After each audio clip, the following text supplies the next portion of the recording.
Comfortable. Okay, I guess we're ready to get started then. Hello and welcome to our Paper Talk Artist Lunchtime Talk series. Today we are here with Marianetta Porter, who is our current artist in residence in letterpress printing, and she has been here for just about 2 weeks. Marianetta Porter is an artist and professor emerita at the University of Michigan. Grounded in a study of African American history, her artworks often explore questions of race, identity, and representation. Her pursuits in the studio, as well as in the classroom and community, strive to promote conversations across divides. Porter is the recipient of numerous awards. Among them are the University of Michigan Distinguished Faculty Achievement Award, the Rockwood National Fellowship, and the Smithsonian Research Fellowship Awards. Her portfolio includes residency appointments at the San Francisco Center for the Book, Haystack Mountain, and the Arrowmont School of Crafts. Her work has been exhibited in Germany and China, as well as in the California African American Museum, and the Indianapolis Museum of Art, the Chicago Museum of Science and Industry, Charleston Spoleto Festival, the Harriet Tubman Museum, and the Hampton University Museum of Art. Please help me in welcoming Marianetta Porter.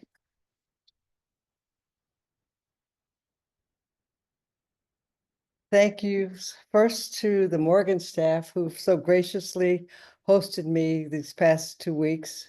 When Emily informed me of my residency, she mentioned that she was a graduate of Stamps School of Art and Design, where I was a professor for 30 years. I've recently retired. And in my talk today, I hope to share with you something about me, my practice, and my passions. I'll begin with a handful of images that will serve as a bridge to my recent letterpress practice, and then I'll talk about the specific project related to the Morgan. My story begins here. A few years past graduate school, I traveled to Ghana, West Africa, to document the craft practices there: weaving, Adinkra cloth printing, bead making, the carvers, the potters, the coffin makers. I visited the slave castles dotted along the coast. On my last days, I stayed on the coast intending to photograph the fishermen, their boats, and their craft of net making. I was especially excited to watch the boats launch for their daily catch. But in order to do that, you have to get up really early. So on my last day, I got up at 5 o'clock and began walking down the road towards the pier. It was a very foggy, misty morning, and coming towards me out of the mist were 2 young boys. We stopped and exchanged pleasantries, and then the older boy turned to me and asked where I was from. So I told him I was from the US. And then he said, "Do you know your history?" And I was a little shocked, and I said, yeah, I think I know my history. And he said, "Well, that's good, because if you know your history, you know that you come from a very strong people because they survived." And that conversation stayed with me when I returned home. And I realized that I didn't really know much about my history. And so that set me on the path to my current and my early work and my current work, which I'd like to share with you today. The Sankofa bird is an Adinkra symbol of the Akan people of Ghana. It is depicted as a bird that faces forward with its head turned backwards. Literally translated, it means reach back and fetch it, or return and learn from the past. Sankofa was commissioned as an inaugural gift for the U of M president, Mary Sue Coleman, in 2003. In 2019, she regifted it in honor of the opening of the U of M Trotter Multicultural Center, an intentional space for intercultural engagement. Sankofa graces its entrance. In a sense, I feel as though she has come home to me. Memory and oblivion. That which is remembered and that which is forgotten. As a visual artist, my research and creative work centers around African American history and culture. The Memory and Oblivion series seeks, as does much work examining the past, to rescue memory from obscurity. Drawing from fragmented narratives and artifacts of early American history, pieces created for the series employ common objects to speak simply and thoughtfully about the past, its meanings, as well as its residual effects on contemporary life and living. I seek to draw a correlation between historic memory and modern African American life. They Came in Chains combines an iron and an anchor, one resting atop a pedestal, the other propped against the pedestal's base. The curved length of chain links these items to America's history of enslavement. The Memory and Oblivion Project remains an ongoing investigation for me. It tells the story of the Middle Passage, the treacherous journey across the Atlantic that transported stolen human cargo from Africa to the Americas. My work acknowledges and celebrates the contributions of African descendants to the birth and blooming of our country. Their expertise in agriculture as cultivators of rice, cotton, and indigo, their skills in weaving and pottery, their knowledge of blacksmithing and construction were crucial to the development of the American economy and culture. Many Thousands Gone collapses 3 centuries into a single form. Runaway slave advertisements from the 1700s, daguerreotypes from the 1800s, and milk cartons from the 1900s, which often displayed ads for runaway children. Joseph Zeeley traveled south to photograph enslaved Africans in an effort to document their subhuman status. He also did the same in Mexico. The runaway slave advertisements, however, reveal the character, personalities, ingenuity, talents, and resilience of those who strive continually for their freedom. In the spring of 2023, inspired by the 1881 Atlanta washerwomen's strike, I began a series of letterpress prints during a residency at In Cahoots just north of San Francisco. The strike began when 20 Black laundresses refused to work in protest to meager wages and unsafe working conditions. They took their patrons' wet laundry and set it on their porches and declared, "No more washing." Dubbed the Washing Amazons, the strike rapidly grew to 3,000 participants in just 3 weeks, forcing their demands for fair compensation and workers' rights. The strike became a guidepost for grassroots activism and commitment to fair and dignified work. It was also an integrated struggle. Some white laundresses joined their ranks as well. The life of a laundress involved intense physical labor, hauling water, making soap from dangerous chemicals like lye, handling boiling vats of liquids, scrubbing and pounding clothes to release the dirt, making starch from wheat bran, drying the clothes, and then ironing them using heavy irons heated by fire. Their work began on Monday mornings when they collected the clothes and continued throughout the week until clean clothes were delivered on Saturday. And then they did it all over again. Upending convention, the Atlanta washerwomen's strike established Black women's capacity for mobilizing using grassroots strategies. Today, their influence lives on through organizations like the National Domestic Workers Alliance and the Fight for $15 movement to increase minimum wage for all workers. My project at the Morgan embraces 2 stories, one historical, one mystical. They merge in the tale of the Flying African. In 1803, captives from the Igbo people of Nigeria crossed the Atlantic in a slave ship called the Wanderer. They arrived in Savannah, Georgia, where they were purchased. 75 captives were then loaded aboard a schooner to be taken to St. Simon's Island off the coast of Georgia.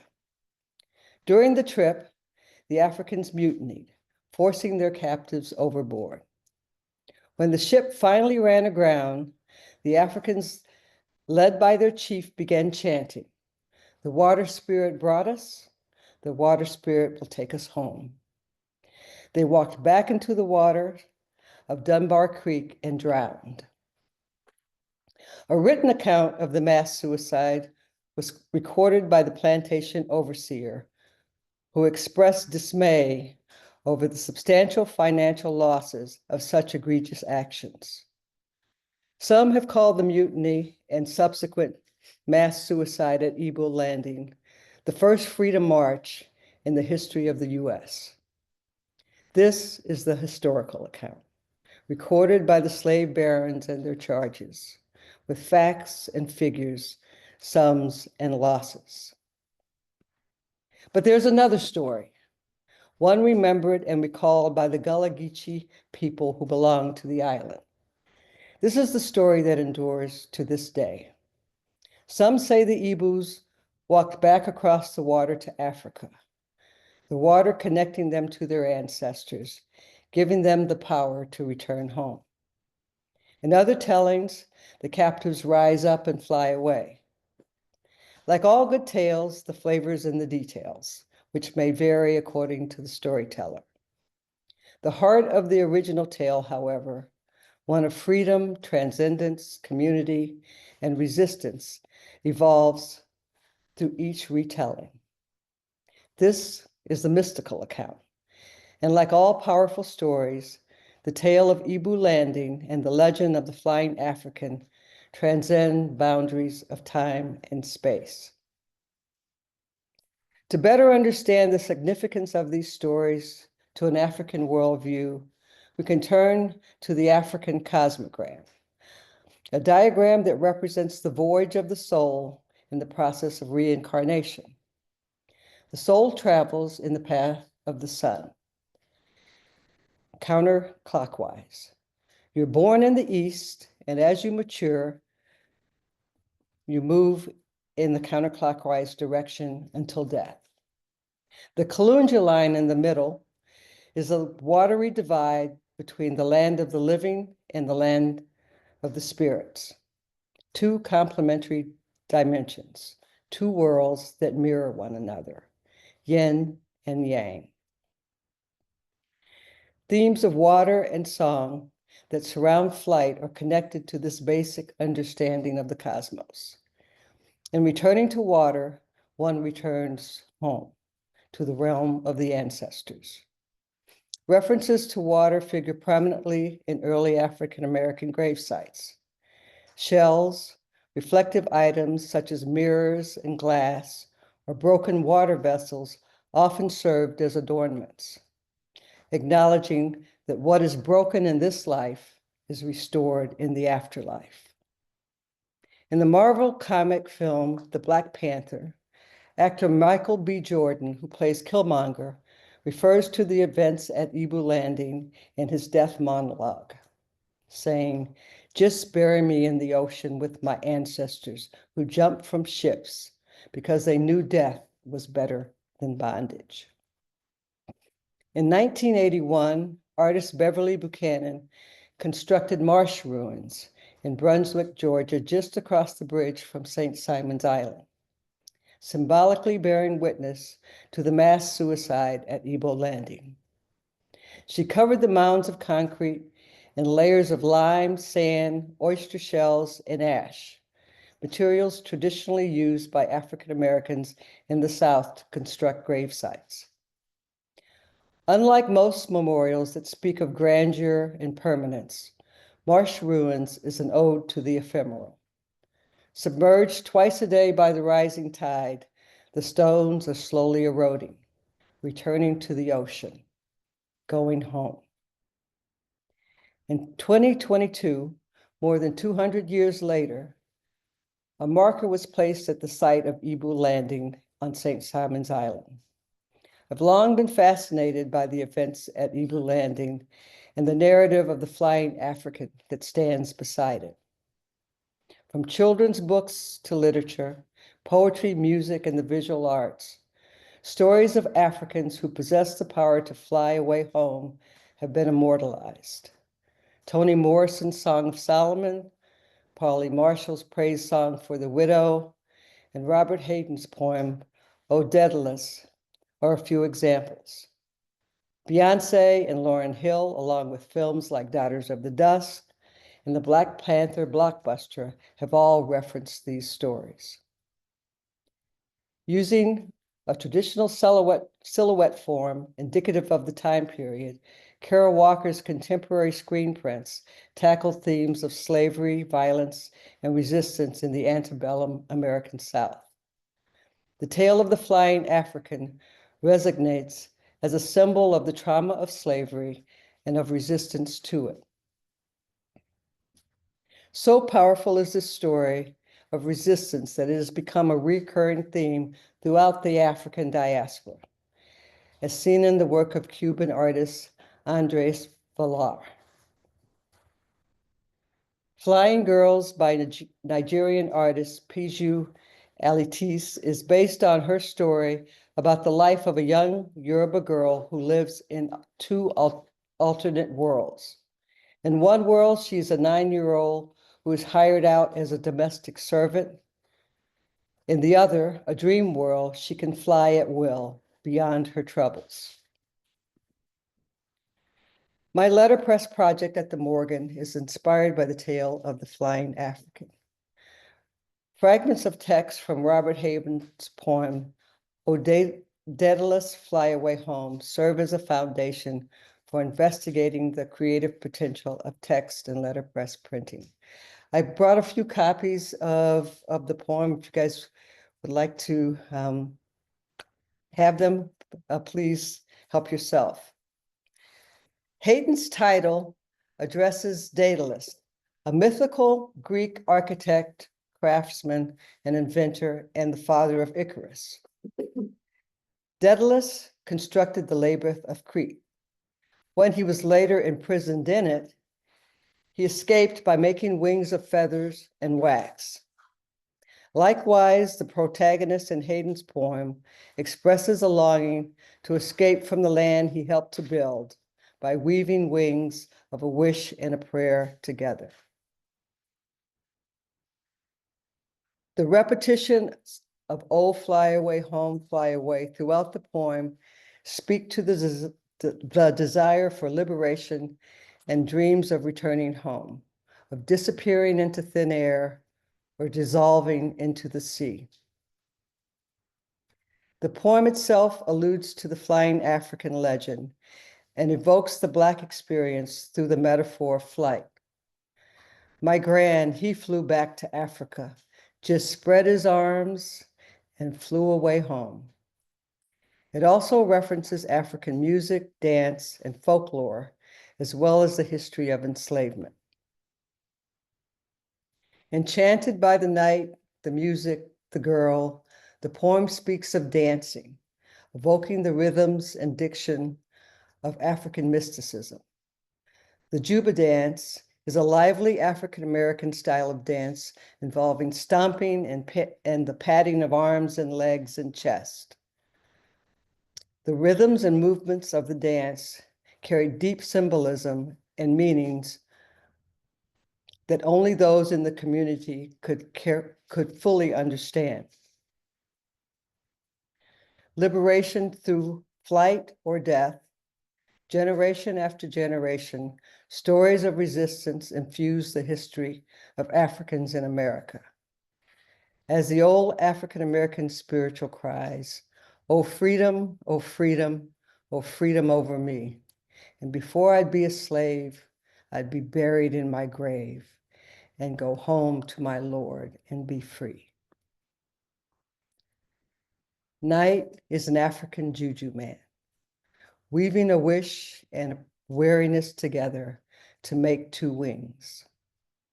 Juju again referring to the African magic that binds two contraries together, a wish and a weariness, hope and despair. Working not with feathers and wax like Daedalus, but with the music of coonskin drums and jubilee banjo, one finds hope of being transported back to Africa. In birds, the wishbone, also known as the furcula, is a forked bone formed by the fusion of two clavicles or collarbones. It attaches to the pectoral muscles that power the downstroke of the wings, storing energy during flight and springing back together to add power to the upstroke and pump extra air into the bird's lungs. It is a necessary component of flight. Letters give form to words, and words give form to thoughts.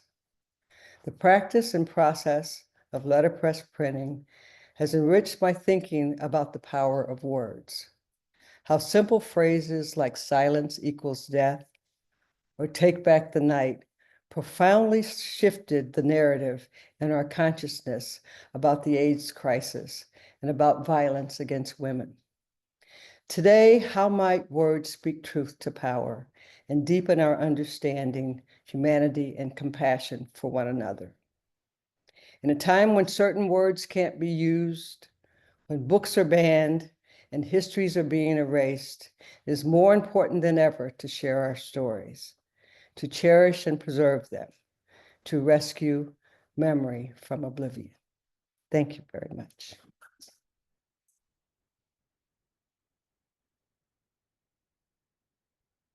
Happy to